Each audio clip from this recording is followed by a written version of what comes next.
हर रोज एक नई कहानी देखने के लिए चैनल को सब्सक्राइब करें और बेल आइकन दबाना ना भूलें।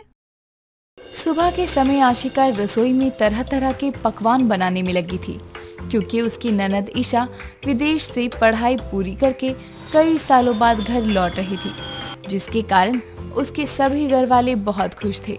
वो रसोई में खाना बना रही थी, तभी उसकी सास आशा वहाँ आती है और कहती है, क्या बात है बहू, आज तो तेरे खाने की खुशबू पूरे घर में फैली हुई है।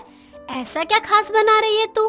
माँ जी, आज ईशा आने वाली है तो उसे जो भी पसंद है वही सब बनाया है, जैसे मटर पनीर, गाजर का हलवा, पुलाव आदि, और लगभग सब बन ही गया है। बस उसके आने का इंतजार है। तूने इतना सारा खाना बना भी लिया, वो भी इतनी जल्दी? मुझे तो यकीन ही नहीं हो रहा। मुझे नहीं पता था कि तुझे तेरी ननद के आने की इतनी खुशी है। नजर न लगे तुम दोनों के रिश्ते में। कहाँ लोगों के घरों में ननद भाभी के बीच एक पल पटना मुश्किल हो जाता है, और तुम दोनों हो कि बहनों की तरह रहती हो। आशा और आशिका आपस में बातें कर रहे थे। तभी उसका पति अनूप ईशा को लेकर घर आता है और दरवाजे से ही अपने घर वालों को आवाज देता है, जिसकी आवाज सुनकर आशिका हाथों में आरती की थाली लिए आती है और ईशा की आरती उतारने लगती है।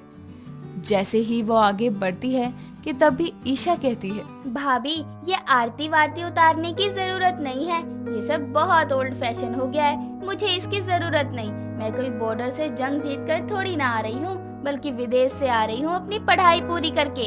ये क्या तरीका अपनी भाभी से बात करने का? तुम्हें पता है वो तुम्हारे आने से कितनी खुश है? बेचारी सुबह से रसोई में लगी हुई है, अपनी प्यारी ननद की पसंद का खाना बनाने में लगी है वो, और तू उसे आते ही ऐसा बर्ताव कर रही है। ब्रो, अब मैंने तो भाभी से कहा ही नहीं था कि मेरी पसंद की चीजें बनाएं। ना ही मैंने इन्हें आरती उतारने के लिए बोला था। अब मेरी वो पुरानी पसंद नहीं रह गई। ईशा, तुम्हें तो मैं... ठीक है, आप लोग बहस मत कीजिए। मैं कोई आरती नहीं उतार रही हूँ, तुम ऐसे ही अंदर आ जाओ। बस अब खुश हो ना? अंदर तो आओ। जी भाभी, अब ठीक है। वैसे भी मैं बहुत थक गई हूँ, थोड़ा आराम करना चाहती हूँ अपने कमरे में। ईशा इतना कहकर अपने कमरे में जाने लगती है।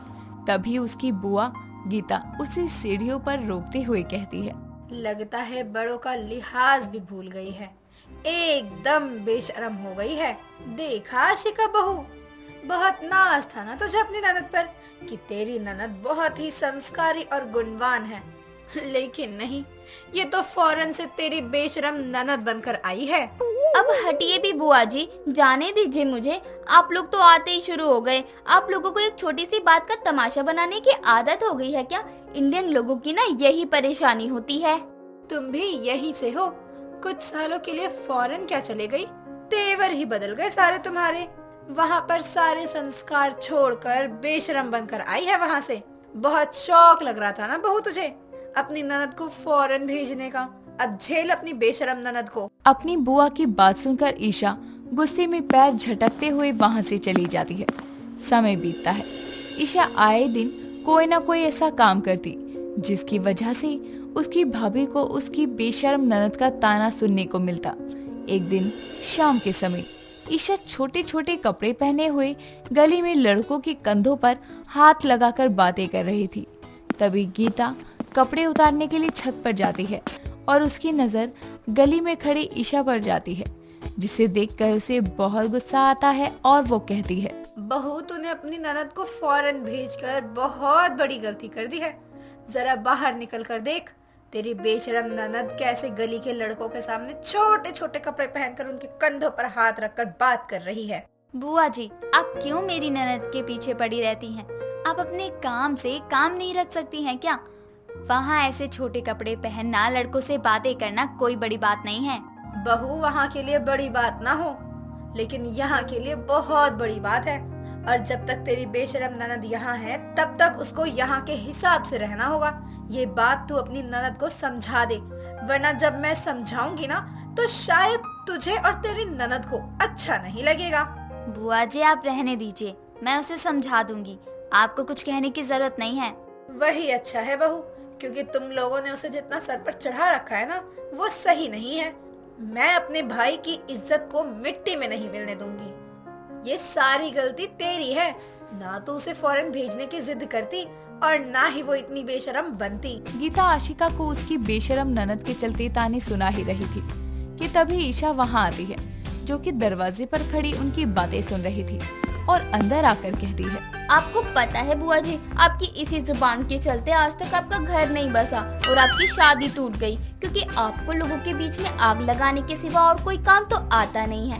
लेकिन हमारे पास बहुत काम है और आप भी अपनी इस आदत को बदल लें तो अच्छा होगा। तेरी इतनी हिम्मत कि तू मेरी शादी को लेकर ताना मार सके। अब मैं इस घर में एक पल नहीं रहूंगी। अपनी ननद को बेशरम ननद बनाने में सबसे बड़ा हाथ तेरा है बहू, तेरा। गीता इतना कहकर अपने कमरे में चली जाती है। थोड़ी देर बाद अपना सारा सामान पैक करके वहाँ से चली जाती है, लेकिन ईशा पर किसी की भी बातों का असर नहीं था। वो अपने मन से मस्त होती है और कुछ देर बाद उसकी सास और पति बाहर आते हैं और कहते हैं, आशिका, ये बुआ जी को क्या हो गया? अपना सारा सामान पैक करके कहाँ चली गई? हमने तो उन्हें रोका भी, लेकिन वो तो गुस्से में चली गई। हे भगवान, अब मैं इन लोगों को कैसे बताऊं कि ईशा की बातों से नाराज होकर बुआ जी घर छोड़कर हमेशा के लिए चली गई। बहू बोल भी कुछ। अनूप कुछ पूछ रहा है तुझसे। तू तो बुत बनकर खड़ी हो गई है। वो माँ जी, मुझे भी नहीं पता, क्योंकि जब मैं रसोई से आई तो वो सामान पैक करके कहीं जा रही थी। कह रही थी उन्हें कुछ काम है गांव में, इसलिए चली गई। अच्छा, मुझे तो कुछ बताया भी नहीं। पता नहीं ऐसा भी क्या काम पड़ गया जो ऐसे बिना बताए किसी को जाना पड़े। जाने दीजिए माँ, बुआ जी कोई छोटी बच्ची नहीं है। हो सकता है कोई काम होगा उनको, आ जाएंगी कुछ दिनों में। वैसे अच्छा है चली गई, क्योंकि उनकी और ईशा की पटती नहीं थी एक दूसरे से। यहाँ रहती तो बिना बात के दोनों में बहस होती रहती थी। चलिए आप आराम कर लीजिए थोड़ा। अनूप इतना कहकर आशा को लेकर कमरे में चला जाता है। समय बीतता है। तभी एक दिन रात के समय ईशा घर नहीं आती। आशिका बहुत परेशान हो जाती है।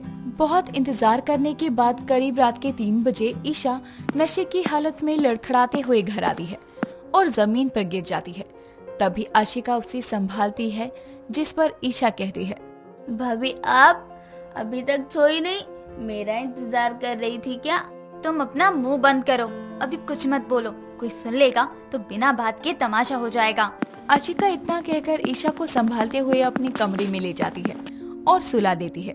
थोड़े समय बाद जब उसकी नींद खुलती है तो आशिका उससे कहती है, आज तक लोग मुझे बेशरम ननद की भाभी होने का ताना मारते थे, लेकिन मुझे इतना बुरा नहीं लगता था जितना तुम्हें कल नशे की हालत में देखकर हुआ। एक बार भी नहीं सोचा तुमने कि अगर अनूप जी या माँ जी तुम्हें नशे की हालत में देख लेते तो क्या होता?